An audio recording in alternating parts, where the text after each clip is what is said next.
Alrighty. So, I have been working on this thing. I finally got it dropped down mostly. So, I think my next step will probably be to remove these 6x6s. So, I'm going to take the chains loose. I'm going to figure out a way to maybe pick this thing up somewhere else. Maybe right there. Pick it up to where I can slide this out from under it. And then set it on these rims here. So that's the plan, to get the front end down. I'm trying to get it as low as possible. At least right now it's on blocks, so it's not going to go anywhere. I've got one corner that's off the it's just sort of floating right there. So I've got to drop the back down a little bit more. So I'll do that here in just a minute. I'll probably use that 3-ton there and just take that one block out, which should drop me down about where I need to go to the back. And I'll probably leave one 2x4 sitting on the concrete so it kind of helps cushion it some. And then at some point, what I think I'm going to do is go to that tree over there, come to here, and attach to it. Because if you notice, I'm kind of catty-cornered. I'm closer here than I am up there. And with this, actually, before I do anything, I think what I'm going to do is tug this back in, because most of my weight's up there. I should be able to tug this back end that way with a come along or something and get it straightened up a little bit. So I'll do that here in the next little bit and get it straight with, ooh, that's nice, with the pad. Obviously it snowed since I got the last part of it done, but I've at least gotten it down to where more or less the blocks are no longer there. So what I've considered doing is jacking this end up and pulling this tire out from under this end, and then bringing the tire back here. So I would have a tire and a tire, and then I could use these two flat pieces sort of on the inside here next to my pad to jack up against. So like if I wanted to put a jack here, I could put the flat piece there and pick up that and take all this out from under it. So that may be one of the next things I do. This is quite dangerous. You know, when you're doing this kind of stuff, you have to be very cognizant of what you're doing. Be very careful. Think through.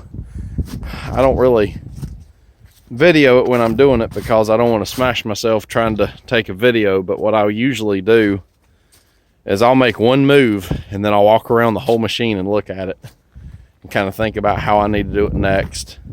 Look at how it's, you know, tilting. So if it's tilting this way, I know I need to come over here. I might look at the back or the front corner, and sometimes you have to jack this side back up to be able to jack this side up. So you might be running 2 or 3 different things just to drop one block that's that thick. But you really have to kind of look at it and really think about how you're going to do it, and think about what you have available to you. Obviously wooden blocks are awesome. Hardwood if you can get them, but I don't have a lot of hardwood, so I'm having to use some of these 6x6s and 4x4s that I've got. Never ever ever use concrete blocks like cinder blocks to do anything like this with, because they will crumble and kill you. So anyway, this is where I'm at. Things covered with snow. It'll take a little bit of cleaning up once I get it under cover, but there it is.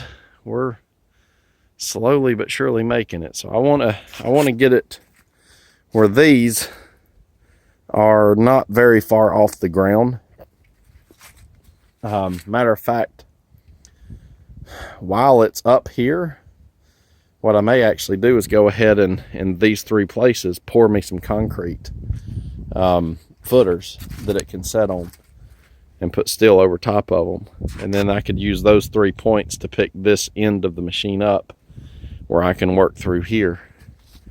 So I'm kind of halfway thinking through this process while I'm telling you what I'm doing. But you know, that's what I'll do. I'll just walk around and I'll look at it and go, okay, what's the best way to do this?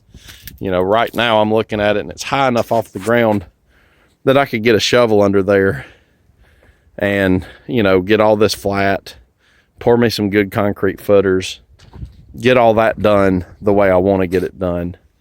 Right now, while it's up here, I could slide it that way using that tree back there in the, that one over there. As something to stabilize it against, so I could pull this backwards, get it lined up. I could go to town, get some concrete, and start working on setting me some footers up under these 3 on both sides, because that's not supported and nothing's in my way. And that way, once I do that, I could start working these 3 parts, pick this up, take this out from under it, and drop this all the way. Well, actually, while it's picked up and this is out from under it, then I could go ahead and work me a footer in here, which actually that one's probably, I could actually get a shovel in there too. So I could actually do this part, and if I actually pick the machine up here and get this out from under it, I could actually do this as well. And once I did that, I could actually do this entire side with concrete footers, take this out from under it, and use the concrete pad to support this end. And once I got that one whole side done, I could come back over here. I could have these 3 already poured, pick it up using those 3, pull this end out, pull that end out, pour concrete, pour concrete. So I could actually do all the concrete work that I want to do, except for the 2 ends here. And that would actually be fairly easy to get done. So I think that'll be my next step. It's going ahead and getting that part finished. So the next thing I'll do is attach come along to that tree, pull on this corner until I slide it out, take something and measure and see where I'm actually at on here. Once I figure that out and get that exactly parallel to my pad, drop down with a, what do they call those things, a bob or whatever you call them, where you can drop it down, and get some 2x4s, make me a couple of forms. Matter of fact, I may get some 2x6s to where it's nice and thick, and pour 3 footers right here. So obviously let it dry up a little bit first, but maybe do like a, I don't know, a 2x2 footer I think would be sufficient for this. And then just, like I said, cap the top with some kind of a steel plate where it doesn't crack the concrete. Put some kind of wire in the concrete while I'm at it. But yeah, there it is. It's at least not teetering on the verge of destruction like it was last night when I left it before it snowed. It's one thing, you never seem to have enough hours in the day. So, but yeah, that's what I've got. And, you know, this is the thing. A lot of people would look at that steel beam as junk, and these wheels as junk, and these boards are trash.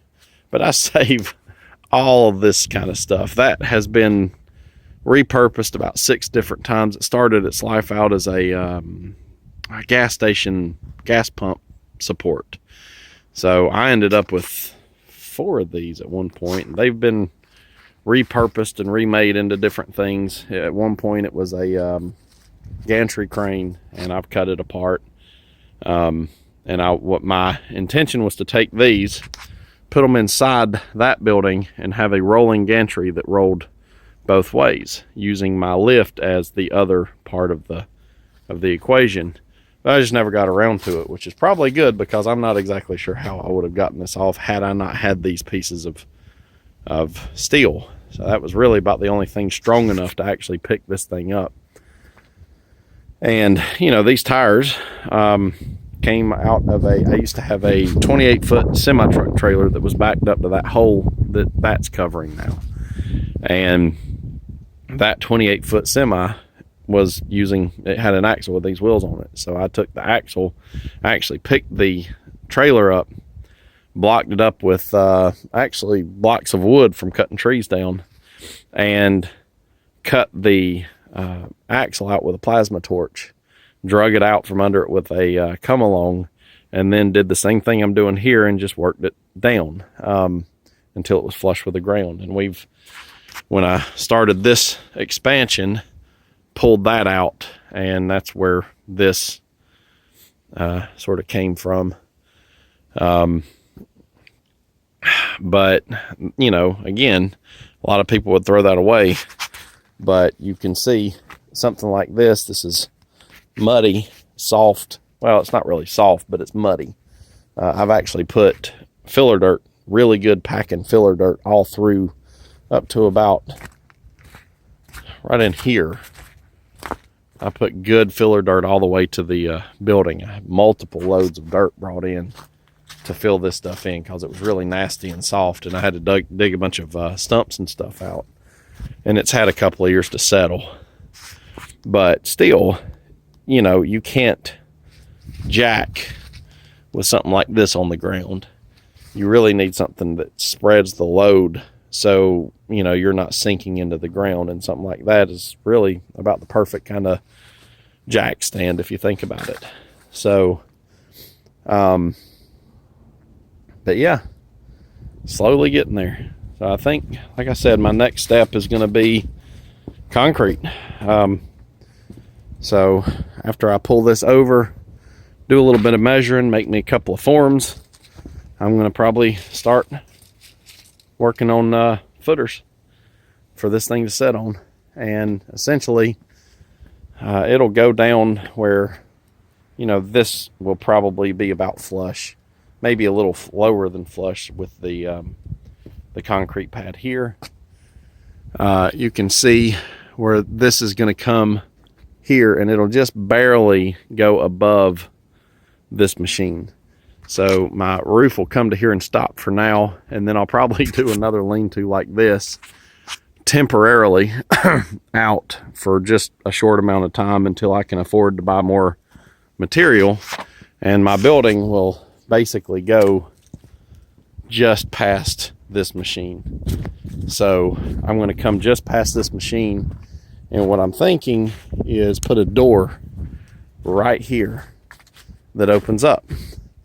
So I would be able to come in with a tractor and load material on the bed of this thing. So I could load all my material right here on the bed of this and use this to do all of my plasma cutting and routing and all of that sort of stuff. So if I do that, my little Crossfire, I'm not sure if I'll sell it or keep it or what. I may keep it around to where if I've got this set up for routing or oxyacetylene, I'd have a small plasma table to do my small stuff with. So I'll probably end up just keeping it to do that kind of stuff, because it's a great little table for smaller stuff, but I want the capability to make bigger stuff if I want to, and that's where this comes in. So, and like I said, it's very rigid. You can see how well built it is.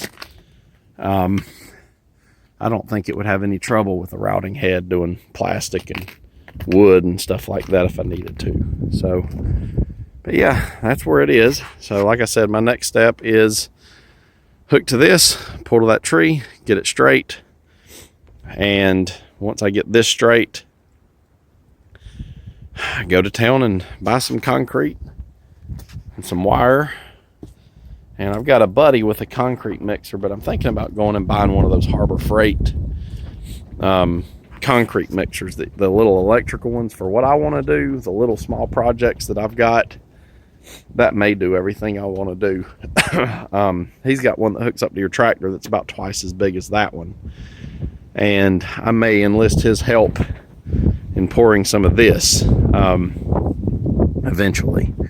And But really, most of the concrete that I'm going to do from here on out is going to be bigger pads. So eventually I want to cover this whole area with concrete if I can. Or at the very minimum, 20, 30 foot out to where I can pull in and unload a machine out here and then skate it in if I need to. One of the things I'm going to do when I get the material is this door is going to go probably all the way up to there if I can. So I'm going to frame it in all the way up, and I may even come over just a fuzz and come down to where I've got a bigger door. This one's just shy of everything I need it to be. Wide enough, it's usually about wide enough for what I need, but maybe if I give it 2 more feet that way and go up as high as it'll let me and then come down, I would have a little more ability to load machines in through here. So that's really, I think that's going to end up being my main door, because that's going to be the tallest door that I can come up with. Another thing I thought about doing is coming in this way and framing this part in to make me a door here. So go as tall as I can go, probably to that second thing right there, and come out to as far as I can go, which I'll have to do some measuring.